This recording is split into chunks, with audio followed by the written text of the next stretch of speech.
Добар ден, почитувани, започува новата Телма амбуланта. Овој петок емисијата ја реализираме во соработка со Жан Митрев клиник. Уринарната инконтиненција, позната како неволно испуштање на урина, е непријатен здравствен, но и социјален проблем со кој се соочени милиони жени во светот. Почесто се јавува кај повозрастните лица, но исто така и младите жени може да имаат ваков еден проблем. Зачистеното уринирање пак исто така е упорен проблем кој што може да го наруши квалитетот на животот кај жените и нивните нормални дневни активности. За сето ова подетално од разговорот со професор доктор Васил Илиев, специјалист по гинекологија и акушерство, субспецијалист урогинеколог од Центарот за урогинекологија и реконструктивна пелвична хирургија во Жан Митрев клиник. Професоре, добар ден, добре дојдовте во Телма амбуланта. Добар ден. Жените често пати се жалат на пецкање, непријатност, па и болка при мокрењето, една состојба која што е позната како циститис.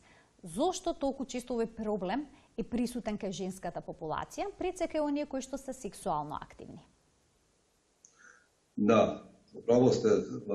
Постојат многу причини кои што објаснуваат учесталото појавување на вакви проблеми кај женската популација, без обзир дали се работи за помлада или повозрастна популација.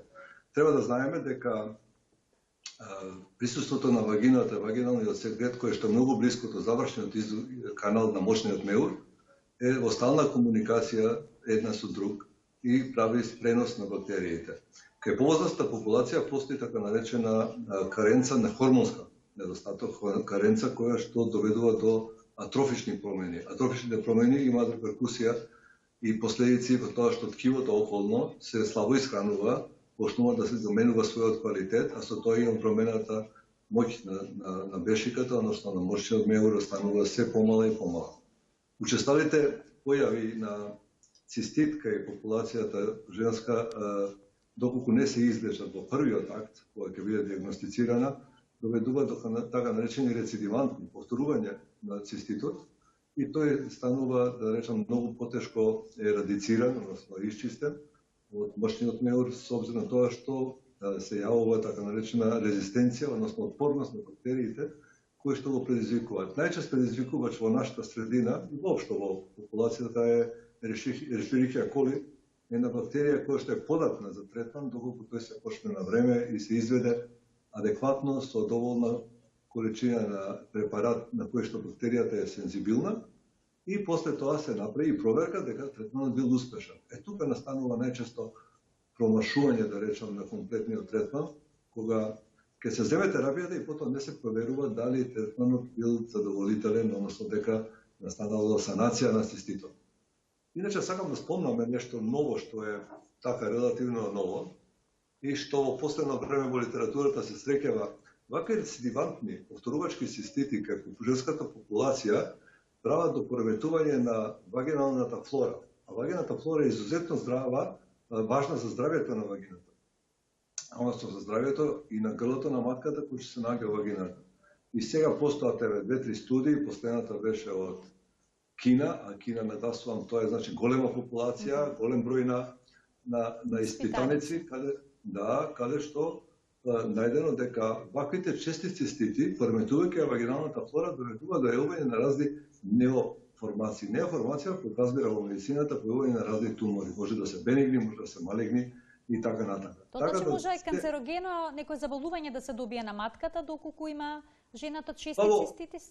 Во крајна инстанца да, тоа не мора да значи дека ќе се, али еве постојат веќе неколку студии, па ќе нагласам оваа која што е вработена над 400.000 испитанички, дека потврдила појава на некој вид на тумор. Значи, пак ќе повторам, не мора да е малигно, може да е бенигн, може да е полив, може да е било што.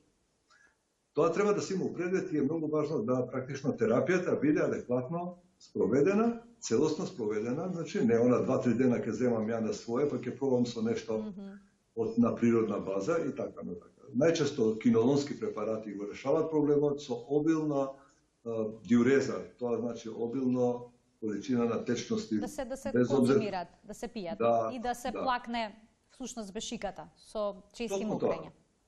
Токму тоа, да. Исто така, жените понекогаш се жалат на неволно истекување на урината при смеење, кашлање, кивање. За каков проблем се работи?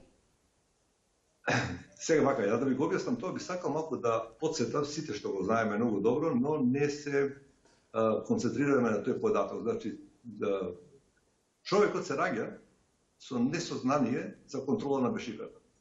И во текот на првата година физиолошки е да тоа сознание се формира и да почне да се сигнализира јавувањето на потреба од празнење на мочниот меур.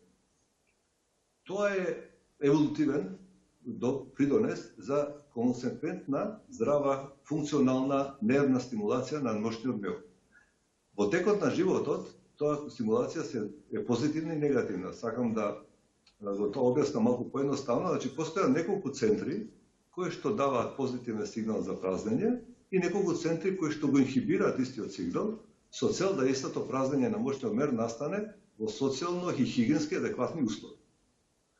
Тоа е суштина со која што треба да се појде во размислувањето. Сега конкретно за прашањето, за да се одржи мочниот меур во една состојба на мир, што се вика compliance медицински, значи тој е мускулен орган кој што кога се полни треба да предизвика чувство на полнење, али да може да биде одложено тоа чувство на празнење. И за таа срка, значи за таа цел помагаат повеќе механизми, повеќе невролошки моменти кои што доведуваат до така наречена акција на затварање во моменти на кашлање, како што рековте, во моменти на кивање, во моменти на физички напор, некогаш во моменти на сексуални односи, така наречено момент кога доведува до зголемување на интраабдоминалниот, односно интрапелвичниот притисок, се активираат тие механизми, ние ги викаме сфинктерни механизми, механизми кои го затварат мочниот меур и одржуваат континенција, односно спречуваат неволно истекување на мочниот меур. Тоа се мали количини кои баш коинцидираат со моментот на зголемување на интраабдоминалниот притисок и во медицината познат како стрес инконтиненција на уринат. Постојат повеќе степени, градации на тежина на болеста и во најголем број случаи може да се проба доколку се работи за првиот степен, значи на најлесниот степен тоа така наречено повремено губење на мокрача, да се проба со зајакнување на мускулатурата на карличното дно. Познати се тоа кај луѓето веќе некои ги викаат кегелови вежби од различен карактер, со тоа што тие имаат лимитирана можност да го излечат, едноставно може би да го подобрат, односно да го проречат губењето на неволно истекување на мочниот на урината во моменти да зголемен интраабдоминален притисок, кај првиот степен на инконтиненција. Вториот и третиот степен захтеваат да бидат третирани. Требаат за третманот е хирушки. Денеска имаме, применуваме една многу модерна, софистицирана технологија на така наречено минимално инвазивна хирургија, значи се работи со еден минимален 7-8 мм рез на вагината, предниот зид на вагината и се поставува полипропиленска, не викаме мултипорна трака, која што го имитира сфинктерниот механизам, практично допринесува да во моменти на зголемењето на притисок го затвара мочниот меур и одржува континенција. Операцијата е изузетно, да речем, лагодна за пациентите.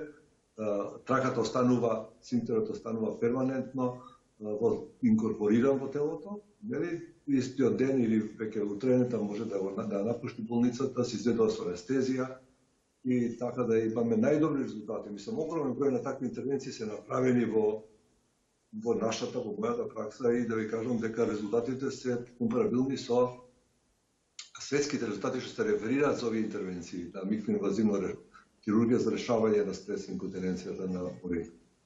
Тоа е се популарно во светот.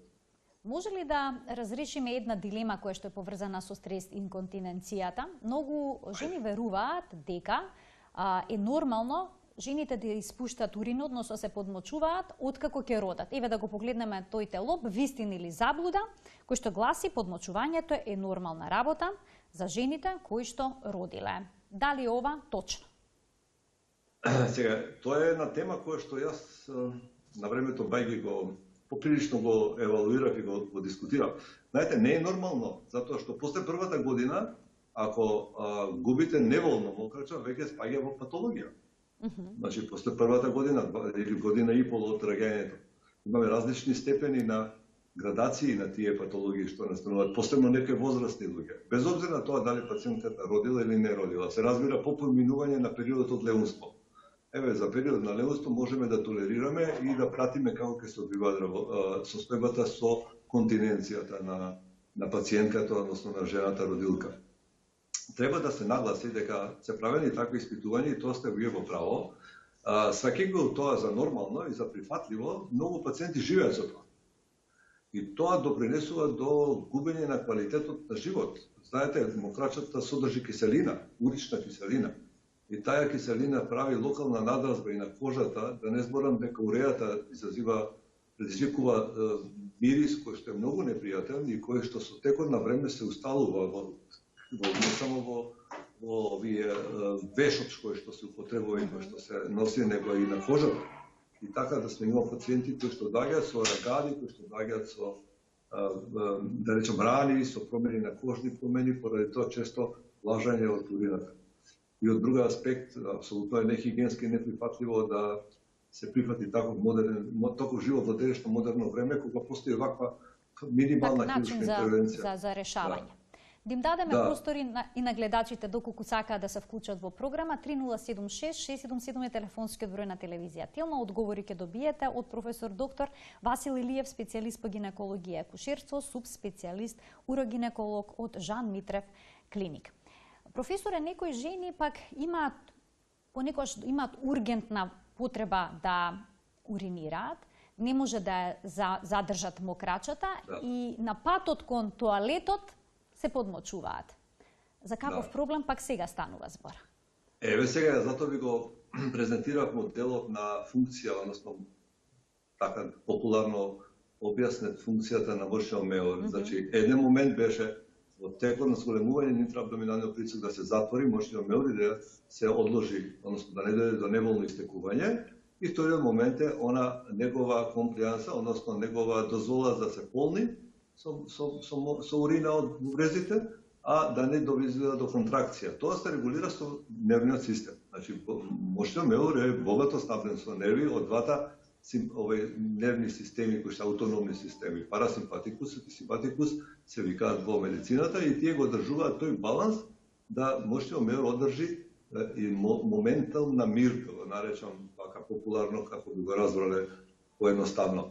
Тој моментум на мир возможува адекватно празнење на мошниот меор во временски дистанца. Тоа е многу важно. Тоа е многу важно, затоа што пациентки кои што се јавуваат со така наречена ургентна инконтиненција губат квалитет на сон, губат квалитет на ден, на живот, на активност. Имаме пациентки кои што во текот на денот не можат да патуваат од едно до друго место затоа што се плашат дека имаат потреба за уринирање кое што не можат да го одложат. Значи збориме за невролошко пореметување. Почесто можам слободно да ви кажам дека се јавува кај пациенти кои што се обезни, кои што имаат диабет и кои што имаат некој друг метаболен пореметување метаболно. Овие пореметување на функцијата, невролошката функција на мошниот меор е еден голем пакет, да речам, од проблеми, кои што точно причина не можеме да ја најдеме, односно невролошкото испитување не би нашло причина да се конкретно посочи за каков проблем се работи. Најчесто се работи за дискомфорт во пролазот на нервите од лумбарниот дел на кишената мождина. Али тоа е многу општо објаснување, како да ви го објаснам, тоа е многу така. Тоа се така наречени ургентни инконтиненции. Постои една друга група на исти такви проблеми, значи ургентно мокрење, ургентно празнење на мошниот меор, не само мокрење, него ургентна инконтиненција, која што има за подлога невролошко заболување. Тие се така наречени неврогени бешики, неврогени мошни меори, кои што се третираат како консеквенца, како последица од невролошкото заболување. И двата типа на овој проблем, значи проблем ургенцијата и инконтиненција има два големи пакета, да ги наречам, на проблеми. Денеска ги третираме со терапија медикаментозна, која што е најчесто парасимпатиколитика, мада сега на пазарот имаме и нови препарати кои што во комбинација со алфа-симпатик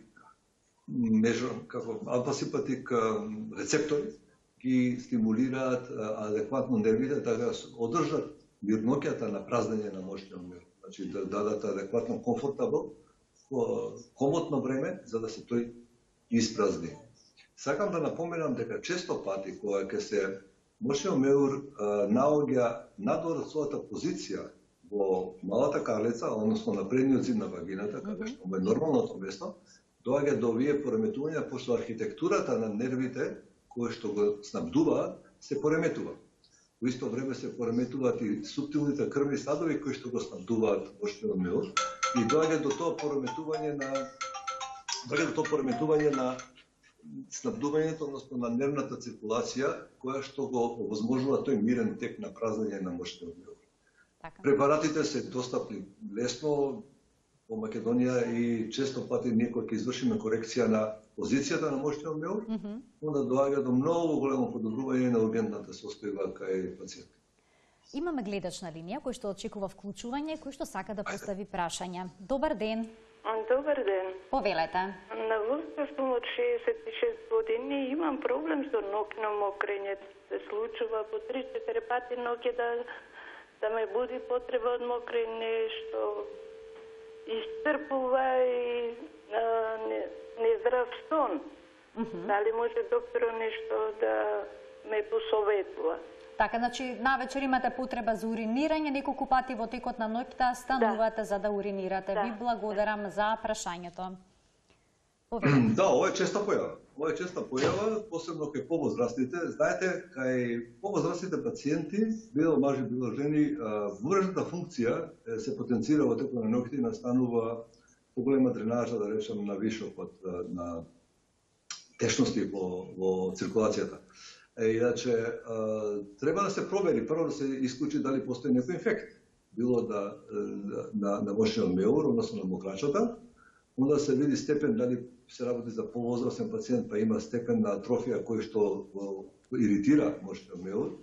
Onda имаме пациенти кои што пијат разни диуретици, као комплементарна терапија на хипертензија и на други кардиоваскуларни заболувања, па тие во текот на ноќта стануваат потенцирани и го потенцираат тоа празнење на мошниот меур. Значи треба да се направи едно преглед, да речеме, или испитување кој што ќе даде одговор. Непријатно е, знаете, кога се губи мирен сон, onda има други последици во општото здравје на пациентите. Кога ќе се наруши сонот, се нарушува велат и здравјето. Апсолутно. Имаме уште еден гледач кој што очекува вклучување во емисија. Добар ден. Добар ден, вака сега информација од лекарот да ми каже за инконтиненција која што е невролошка, имам мултипла склероза, имам проблеми со сфинктерот и со немалното мокрење за задржување на мокрачата. Пие едни лекови кои што ги има само во Грција, но по одредена доза се чувствува како сувост во грлото и тие не се доволни. Сега една информација до докторот, решение. Така, ви благодарам за прашањето. Да, јас колку што слушнав, пошто има некој ехо во слушањето на прашањето со мултипла склероза, спаѓам во групата на невролошки неврогени бешики, мошни меури, и терапијската ефект на овие препарати, токму тоа што го кажа пациентка сувоќана, која што го чувствува. Тоа се тие мали сайт ефекти или странични ефекти на терапијата, што на некој начин може да се и поднесат, затоа што веројатно ординираната терапија е таа што е за неа адекватна, јас колку што разбрав. Знаете, мијастенија гравис е комплексно заболување и бара паралелни третман не само на мошниот меур и на другите функции кои што се засегнати со болест. Професора, имам уште едно прашање кога станува збор за ургентната инконтиненција.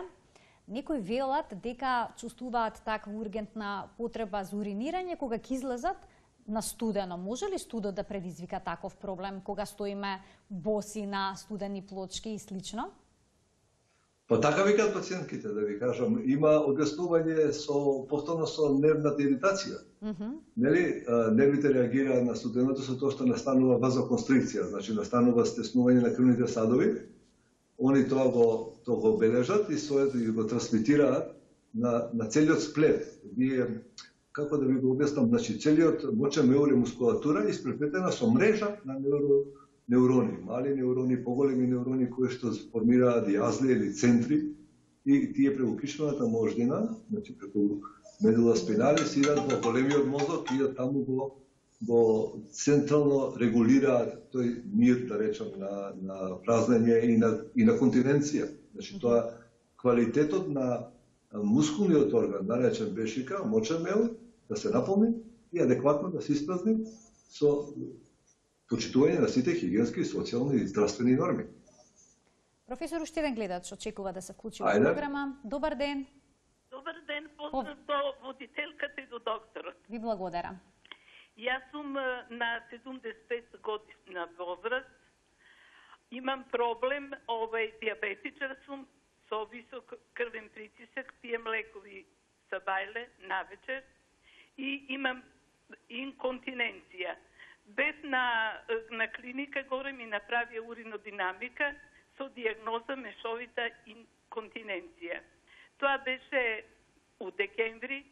Докторка ми препиша некои лекови, меѓутоа, бидејќи имам голем сад да не должам многу, мислим да не причам, имам проблем ноќе, значи станувам, немам сон никаков и може по 5-6 пута, значи ноќе устаjem. Дење не толку, али ноќе нон-стоп. И поизразен. Нема спиење. Сакам да прашам како докторе да дојдам ја до вас, оти до сега ништо немам преземено. Од гинекологија, од државна болница ми препиша некои лекови кои беа isfрлени. Ја добив уште поголеми отоци, прекинат и од тогаш јас сум све со памперс. Ме интересира како можам да дојдам до кај вас, да се прегледам и да го решам проблемот. Така, ви благодарам за прашањето. Професоре, како може се закаже преглед кај вас? Па, на болница Жан Митрев, клиника Жан Митрев, имаме два телефони кои што вие веројатно ги имате, може да ги дадете на пациентката. Така. И преку инфо ќе се добие термин, точно на тој термин ќе биде примена пациентката. Иначе ова пациентка реферира баш така наречена мешан тип на инконтиненција. Тоа е прилично често, она сама спомна многу фино, ме зададе дека има диабет, дека и даде терапија, дека правила уродинамика. Само да објаснам, тоа е еден метод на мерење на интравезикални притисоци во моменти на полнење и интравезикален и интрауретрален притисок во моменти на празнење. Сега не би јас тоа го елаборирал повеќе, да речеме... Така, млазот на урината предпоставувам дека се испитува, така? Да речеме популарно како го на пациентите, пациентките викаат како ЕКГ на бешиката. Така. Тука ќе погледнеме еден блок реклами, а веднаш потоа продолжуваме со денешниот разговор.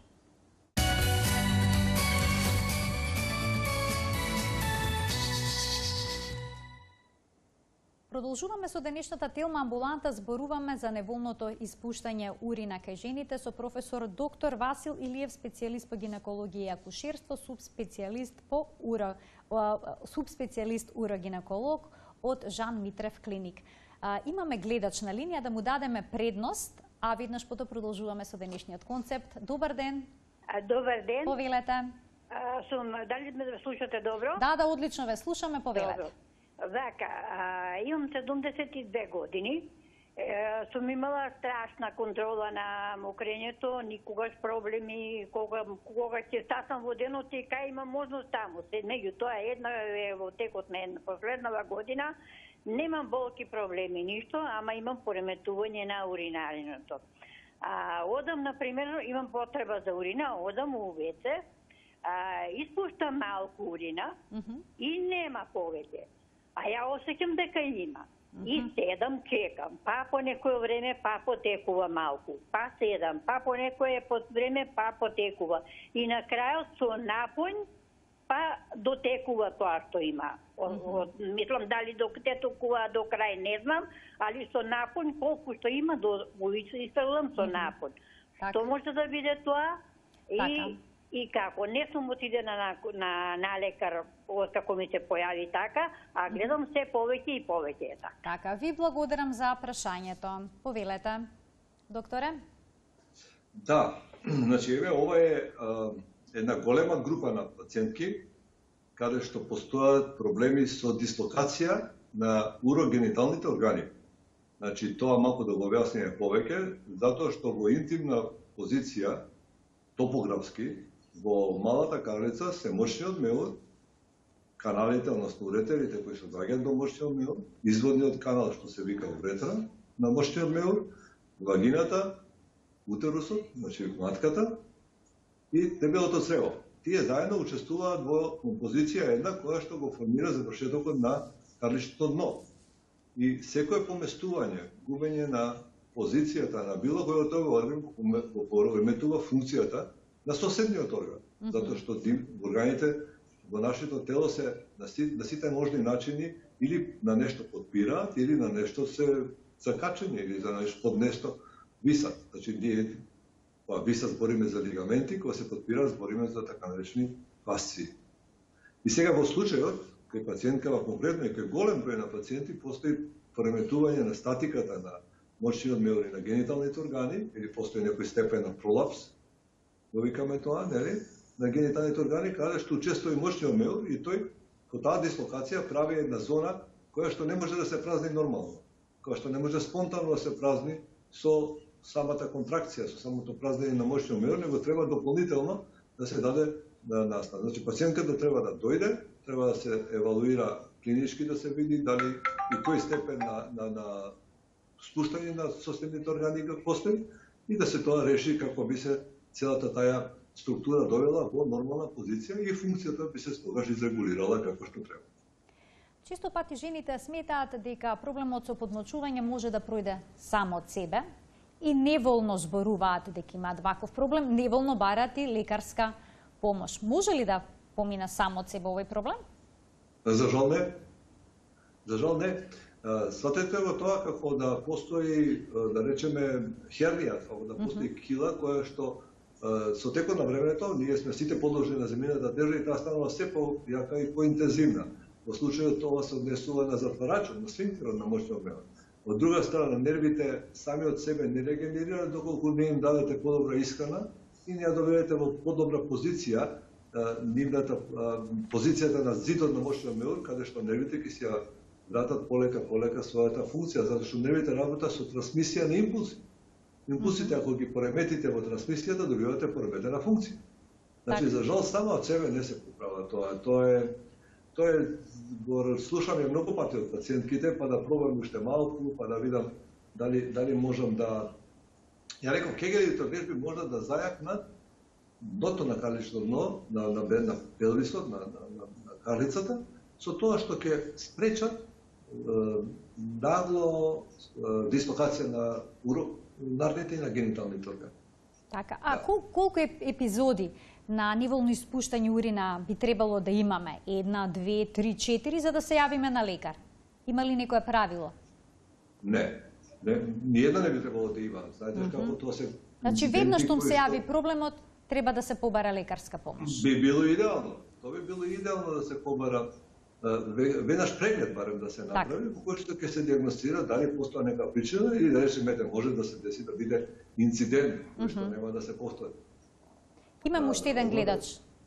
Имаме уште еден гледач на линија, да го вклучиме и да го слушнеме прашањето. Добар ден.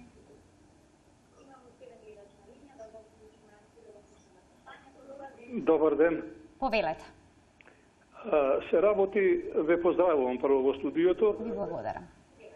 Се работи за млада женска особа од 38 години, диагностицирана му е неурогена бешика. Само ќе ве замолам, намалете го тонот на телевизорот, за да можеме нормално да комуницираме. До сега бев јасен? Да, бевте јасен, може да продолжи. Така. Сега, направена е уринокултура. Намалете го тонот на телевизорот и со нас комуницирате преку слушалката. Ќе ве замолам во интерес на времето, бидејќи имам уште многу малку време. Добро, значи уринокултура, тумор маркери и крвната слика се негативно. Така? Така, сега ве интересира што би можело да се направи? Сега прашањето ми е како дојде одеднаш еден ваков проблем. Да. Ви благодарам за вклучувањето во програма. Молам, пријатно. Пријатно. Професоре, повелете. Малку ни соскудни податоците, али добро, па може, зашто? Ако се работи за млада жена, она може би има раѓено, ако било раѓено на раѓењето и така натака. Значи, генерален совет, еден преглед да се направи, урогинеколошки, ќе се констатира позициите, ќе се констатира функцијата на мошниот меур, па може да се препорачат и дополнителни испитувања. Еве веќе ја спомнавме, нели спомнавме уродинамиката. Ќе видиме дали има индикации или нема индикации. Добро е што направиле уринокултура и тоа сите други испитувања би било убаво да ги понесат кај мене, да ги погледам и ќе се договориме што би било најадекватно за понатамошен третман и евентуално солуција на проблемот. Постои ли некое суверено правило за дијагностика? Ве споменавте уродинамика, потоа уште некои методи. Кој метод е најдобар за дијагностицирање? Дали понекогаш е доволно и со разговор, преку разговор со пациентот да утврдите за што се работи? Токму тоа сакам да ви го кажам, пациентките со инконтиненција, било кој тип, изузетно добра анамнеза даваат. Затоа што ги во многу штетува квалитетот и моделот на живот. И од тоа веќе поаѓа иницијативата, односно поаѓа првиот базичен став према решавање на проблемот. Потоа на тоа се надврзуваат различни испитувања, општиот здравствен статус, онда рековме за позицијата, односно за статиката на уринарните органи, на гениталните органи, за историја во однос на порамешни пореметувања, операции, дали се работи за некој интернистичко заболување, онда кој третман медикаментозен го прима. Многу медикаментозни препарати кои што се примаат за хипертензија, за други заболувања, имаат реперкусија врз функцијата на мошниот меур. Мошниот меур е едно изузетно орган кој е изузетно добро снабден невролошки и ефектите од такви хемикали, односно такви медикаменти, може да бидат дадат реперкусија и врз мошниот меур. Често пати, па го нагласувам, па и преска го спомнав, мислам дека пациенти кои што земаат диуретици, имаат често мокрење и тоа често мокрење некоја што открива и скриени, окултни моменти на инконтиненција, обично на стрес инконтиненција. А потребно ли е жените да водат некаков дневник за мокрење? Да водат сметка колкава количина течност испиле во текот на денот, колку пати во текот на денот отишле во тоалетот? Треба ли да пијат помали количини на течност во текот на денот? Советувате ли некои такви пристапи? Да. Значи, кај ургентната инконтиненција, покрај медикаментозниот третман, ние често пати бараме така начин да води дневник на уринирање. Тоа е за да се тера пациентката самоволно, аутогено, има и име овој тренинг, се вика аутогенен тренинг, за постпонирање на празнењето на мошниот меур, што заедно со терапијата медикаментозна допринесува за тој размах меѓу две празнење на мошниот меур постепено се зголемува. Тоа е многу важно да се потенцира, затоа што вакви пациентки толку често ја празнат бешиката, што мускулатурата на мошниот меур, која што е главна во празнењето на мошниот меур, која што дава притисок за евакуација на мошниот меур, станува се помала капацитет. Значи, станува се помала капацитет да прими мокрача, односно се намалува вискозитетот, односно се намалува комплијансата на мошниот меур. И тогаш бешиката станува мало волуминозна и она се почесто и почесто тоа е еден циркулус вициозус, врзан круг, и ние со такви диари, со такви дневни забелешки на мокрење, ризикуваме да она аутогено ги постпонира по пола саат, меѓу две мокрена, па потоа по саат, и тоа помага многу заедно со медикаментозната терапија кај ургентните инконтиненции и неврологените инконтиненции, односно неврогени бешики. Во случај кога е неопходно хируршки да се интервенира, од што зависи дали ќе биде одбран абдоминален или пак вагинален пристап на решавање на проблемот? Да. Во најголем број случаи, кога се работи за стрес инконтиненција, во која е инкорпориран и некој степен на генитален или уринарен спад, значи некој степен на пролапс, вагиналното решавање е златно правило. Тоа е голд стандард за решавање, како што спомнав, со микроинвазивна хируршка техника, каде што се по вагинален пат решаваат сите проблеми, како на спадот, така и на инконтиненцијата. Во случај кога постојат формации, било на утерусот, било на овариумите, било на тубите, во таква природа, кои што се по-големи и кои што не може трансвагинално да се решат, тога се решава истиот проблем кој абдоминален рез, со отварање на абдомен, каде што се евакуира, се ампутира тој орган кој што е заболен и се подига бешиката со така наречени техники на трансабдоминално подигање на бешиката и потпора на незината континенција, односно се решава инконтиненција. Такви техники се применуваат во случаи кои што се индицирани. Не е проблем, значи така и така може да биде решен проблем. Имаме уште еден гледач кој што очекува да постави прашања. Добар ден. Добар ден. Повелете. Сакам да прашам за ешерихија коли во урината. Значи, имам 28 години, тоа се случува од мои 18, да речеме 19 години. На почеток ја имав еднаш годишно, потоа 2-3 пати и се почесто и почесто.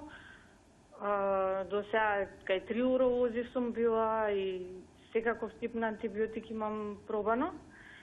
Ќе се исчисти моментално, после тоа пак се враќа бактеријата и сега сум до ситуација кај што додека сум на антибиотик е добро, после тоа пак бактеријата си се враќа. И сега моментално со чаеви пробувам да го решам проблемот, бидејќи антибиотикот очигледно веќе нема некој траен ефект. Така. А имате некакви симптоми при тоа? Да, симптоми, често мокрење, печење, мирис на урина. Така. Ви благодарам за вклучувањето во програма. Професорот нешто напомена околу ова на самиот почеток, но може уште еднаш да дадете насоки на нашата гледачка. Така, ова го веќе зборевме, знаете, кога ќе настане колонизација на мошниот меор, епител на мошниот меор има ресички, морам да зборам народски вака, ресички кои што имат крипти. Криптите се долниот ивица на ресичките. Таму се колонизира. Најчесто ешерихија коли во ова географско подрачје во нашата земја и во околина. И таа со тек на време, доколку не се спазува режимот на добро тераписки третман, од своите колонии кои што ги окупира, може да се размножи и да се рецидивира. Тоа го зборевме, затоа е многу важно да примарниот диагностика на цистит, на воспаление на мошниот меор биде коректно истретирана и проверено дека успешна терапија. Тоа 90% се промашува, значи втора урина култура, јас се чувствувам подобро и веќе не правам ништо. Тоа е најчестиот одговор. За жал, тогаш настануваат тие колонизации и кои што захтеваат и локални испирања некогаш се прават. И така натака има тоа веќе влагаме во многу покомплициран модел на третман.